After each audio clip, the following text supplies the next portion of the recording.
શું તમે પણ તમારા જીવનમાં કંઈક કરવા માંગો છો? તો આ વિડીયોને સ્કીપ કરતા નહીં. આ વિડીયો તમારા, મારા અનેક મિત્રો કે જેમને જિંદગીમાં કશું કરી બતાવવું છે તેમના માટે છે. તો એક નાના ઉદાહરણથી હું તમને સમજાવું કે તમે બધાએ ધીરુભાઈ અંબાણીનું નામ સાંભળ્યું હશે. ભારતના ઘરે ઘરમાં ધીરુભાઈ અંબાણીનું નામ આજે પણ યથાવત છે કે ધીરુભાઈ અંબાણી કોણ હતા. ભલે હાલે તે હયાત નથી, છતાં પણ તેમનું નામ દરેક લોકો જાણે છે. તો જ્યારે ધીરુભાઈ અંબાણી આપણી અવસ્થાના હતા ત્યારે તેઓ આફ્રિકામાં પેટ્રોલ પંપ ઉપર પેટ્રોલ ભરવાની નોકરી કરતા હતા. જો તેઓએ તે પેટ્રોલ પંપ ઉપર પેટ્રોલ ભરવાની નોકરીમાં ખુશી માની લીધી હોત કે ના, હું આખી જિંદગી આમાં કામ કરીને મારા પરિવારનું ભરણ પોષણ કરી લઈશ, તો કદાચ આગળ તેમનું અસ્તિત્વ, ધીરુભાઈ અંબાણી કોણ છે કોઈ દુનિયા જાણતી જ ના હોત.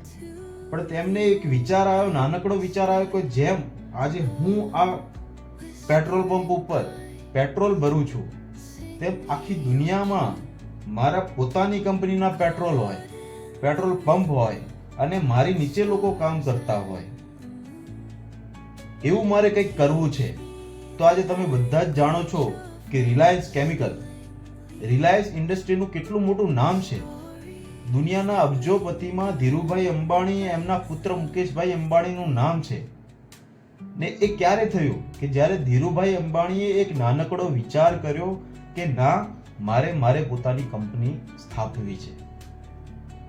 જો તમારે તમારી જિંદગીમાં તમારું નામ દુનિયા તમને આખી જિંદગી યાદ રાખે, એના માટે જો તમારે કશું કરવું હોય તો તમારી જિંદગીમાં એક શાશ્વત વસ્તુ કરવી જોઈએ. હવે શાશ્વત વસ્તુ એટલે શું? તો શાશ્વત વસ્તુ એટલે કે એવી કોઈ વસ્તુ કે જે તમે જતા રહો, તમારા ગયા પછી પણ તમને લોકો યાદ કરે કે આ વસ્તુ આ ભાઈની હતી.